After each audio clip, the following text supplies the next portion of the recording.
Tout autre chose maintenant, 3 journalistes en herbe sont partis à la découverte de la jeunesse arabe 6 mois après le début des révoltes.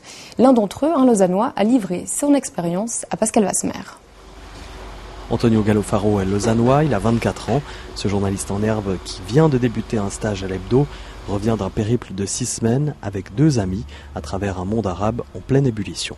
Quand le printemps arabe a commencé, on s'est dit c'est l'occasion de partir.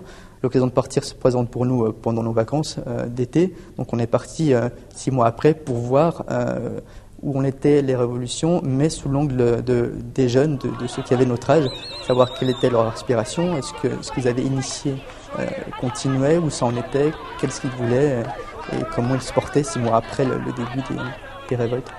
Les 3 journalistes ont tenu un blog tout au long du voyage, repris notamment par le journal La Liberté, et ils ont produit des capsules pour la radio suisse romande. Il y a encore une volonté que ça bouge encore plus parce qu'ils ont fait tomber des dictateurs, notamment en Tunisie et en Égypte, mais pas les régimes, donc ils continuent à se mobiliser. On a vu une jeunesse vraiment très au courant, très réveillée sur toutes les questions, et vraiment tous les jeunes qu'on a rencontrés, qu'ils soient pauvres, riches, qui se mobilisent ou pas, étaient vraiment, savaient de quoi ils parlaient. On était vraiment surpris de voir à quel point ils étaient conscients de la situation dans leur pays, de la situation politique et même de leur connaissance de la politique internationale.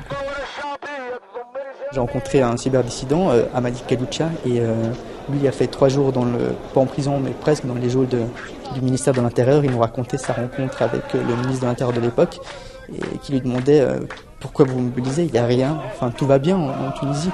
Il lui répondait le jour où le régime, enfin le pays marchera au mérite et puis pas au piston, là ça ira mieux. Et il a passé 3 jours enfermé, il l'a quitté ensuite, ils l'ont libéré, mais depuis ce jour-là, jusqu'à la chute de Ben Ali, il n'est plus sorti de la vieille ville, de la maison de sa belle famille.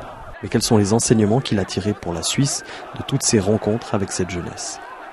Moi, ce que j'en tire, c'est qu'on n'a plus trop de raisons de se plaindre, en fait. Je plaisante, mais je veux dire, on a vu des conditions dans lesquelles ils vivaient, les conditions dans lesquelles ils vivaient, dans le sens qu'ils n'avaient pas le droit de s'exprimer. La connexion Internet était, c'était leur seule place de liberté d'expression. Et encore, ils étaient mis en danger. Ils n'utilisent même pas leur vrai nom pour certains pour s'exprimer.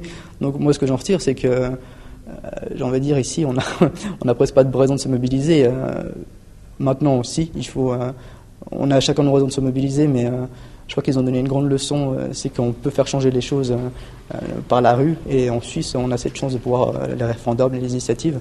Donc je pense que c'est un droit qu'il faut qu'on garde et qu'on continue à faire.